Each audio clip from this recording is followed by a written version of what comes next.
rin, kumusta ka na? Okay lang na ako, tita. Buti napasyal ka dito. Nakapasyal pa rin na nga.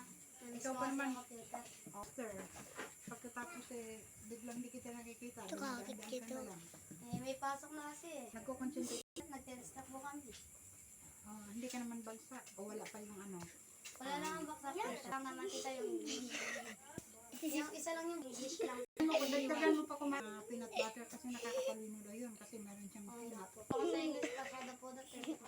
Yun pala yung sikreto nyo kayo, matatalino kayo. Guys, kumain kayo ng yung presto na may peanut butter na palaman. Yun daw ay nakakatalino. So, yun lang ang sikreto kaya tumatalino ng bata kaya. Itong mga to, matataas ang score ko. Ikaw anong top ka? Hindi ko pa alam tita. Wala mong top sa amin. Yung ate mo top 2. Ako nga, sa high school yun. Yung grade laman sa top. Dahil sa pagkain ng squid na peanut butter. Sa grade 5, sita na kami magpagpagpag. Sa last month kasi siguro, pag-graduation makikita ko sino with honor sa amin. Wow, di maghahanda niyan, magluluto niyan. Ewan ko nung tita. Hindi ko lang po. Hindi, ganito na lang. Itutumba natin yung baka sa umaga, tapos itatayo din natin sa hapon. Kung kumaka-stage. No, sana nga, visit ng stage. Wala naman sa itsura. Ano nyo, ang dito nyo. Di ba? Dahil nga, Kung nagre-review lang. minsan ka na nga lang nagpipisunit, naging master ka na. Nagre-review lang po tita para pumasa. Review lang na review. Ito naman, bigyan mo ba? Ito naman nasobrahan sa pagkain ng Presto Peanut. Sobrang talino nito. Pakwan ka, di ba? Pakwan ka, di ba?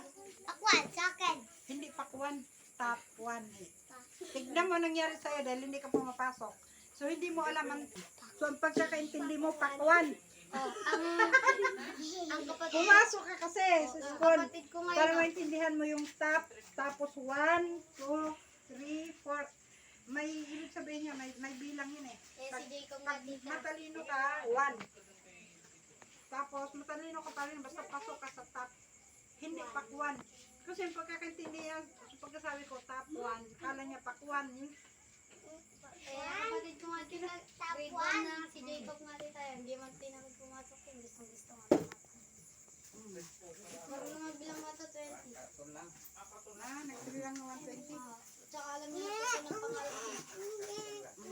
Yung ano niya tita, San Benedictura. San Video. Anong grade na kasi dito? 1 po. Hindi siya nag-nursery.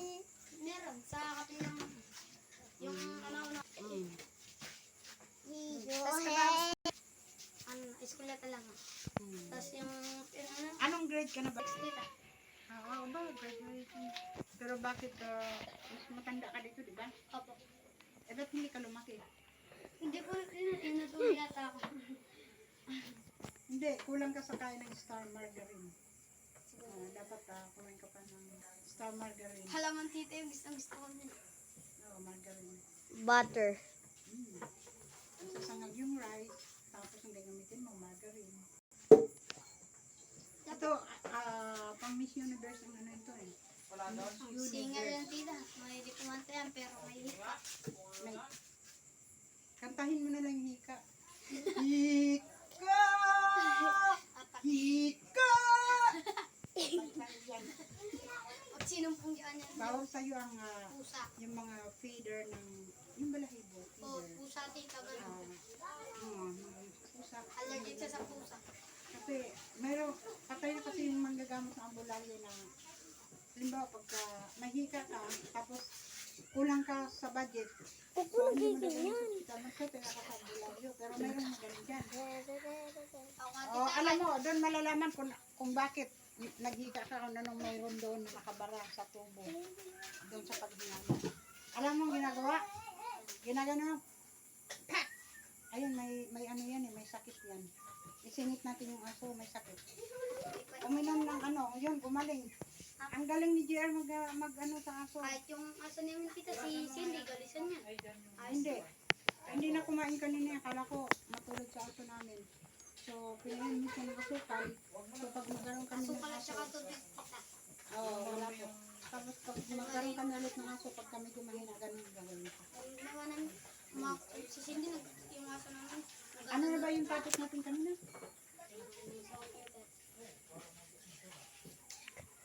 Hika. Oo, yun, hika. Di ngayon, ginano ng albularyo. Karapista eh. Sabi nga no. Woo! Woo! Naku, tumama dito kung kasi tumuro kung saan banda, no? Lumabas yung balahibo ng pusa. Tapos gumaling yung hika. Pakagat daw kita sa ano, pag galong. Kaso lang, doon sana kita dalhin kasi may hika ka. Masakit nga lang. Wala na eh, patay na yung manggagamot na yun. Yung tanda na eh. Ako naman tita papilot Kaya sana ako. alagaan mo na lang yung hika mo yan. Mga tita papilot sana ako ni mama ko kaso wag na. Kasi kada gabi tita sumasakit yung ulo. Likod? Hindi ulo.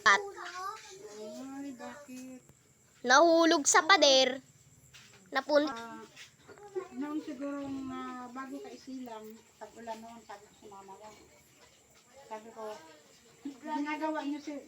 ina-assemble si Ray noon.